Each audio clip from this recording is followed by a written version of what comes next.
another full-scale lockdown that would come right after Christmas. And other states, notably California, have a lockdown in place as well.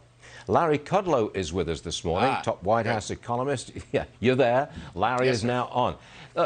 Larry, it seems to me that you're locking down a lot of California and maybe a lot of New York. These are big population states, big economies. You lock them down, you slow them down.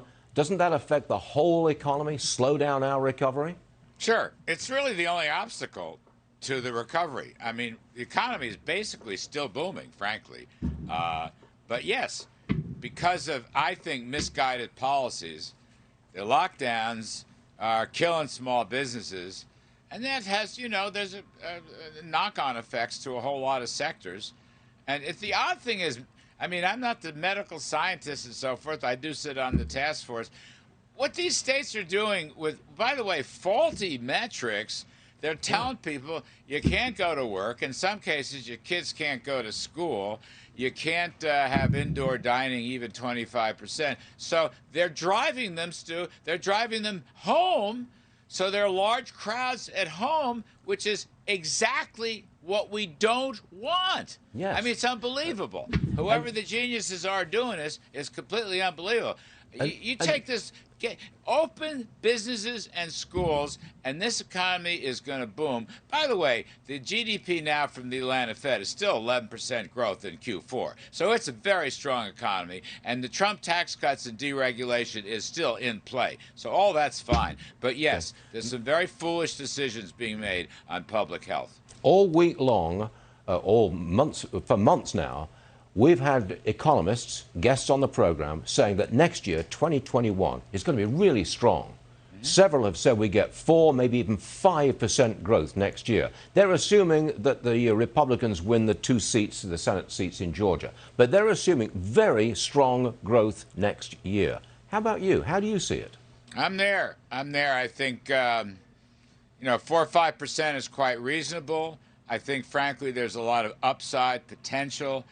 Again, if the growth incentive policies put in place by President Trump remains, you're going to have a very spiffy economy. Underlying economy is very good. You're going to roar next year. Absolutely roaring.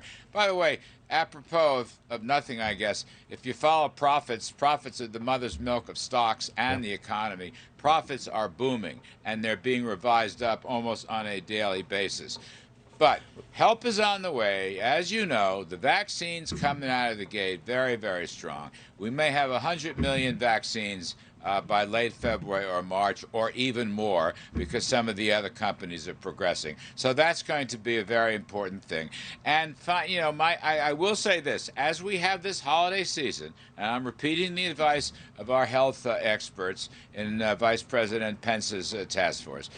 People must still, even if you get the vaccine, you've still got a mask, you've still got a distance, you've still got a hygiene. We'll get through this. Now, there's a light at the end of the tunnel, but let's not let up on those basic safety guidelines. We're constantly told that we're going to have a huge relief package when the new Congress takes over in 2021. An enormous amount of government spending. We're also going to get a great deal of government borrowing because of that spending, and a great deal of Fed printing of money. We've never been in this situation before. Classically, we're told that when you do that kind of thing, you end up with inflation or the debt bomb explodes. You're not worried about that at all? Well, look, I don't want to predict next year's legislative session. Again, we have to get through the Georgia elections. I happen to be optimistic that they will do very well. The 2 Republican candidates will do very, very well, Mr. Perdue and Ms. Loeffler. Having said that, we have to, I'm a day at a time guy, Stuart, so I'm just saying, let's get through this short-term rescue package, which has some awfully good things in it, particularly with respect to extending the small business loans, the PPP, to getting out the unemployment assistance programs, $300 federal plus up, and helping out with direct mail checks. These are not long-term stimuli by any stretch of the imagination, but in the short run, everything provides liquidity to get through the latest virus spike. Once we get that done, they're closing in. They're not quite done yet, by the way. There's still some policy issues, but that will be very helpful in the short run. Long run, Stu, look, we need to focus on letting people keep more of what they earn. We need to focus on providing less red tape for entrepreneurs and new business startups. We need to keep our energy sector the greatest in the world. We need to create trade deals that help the American worker.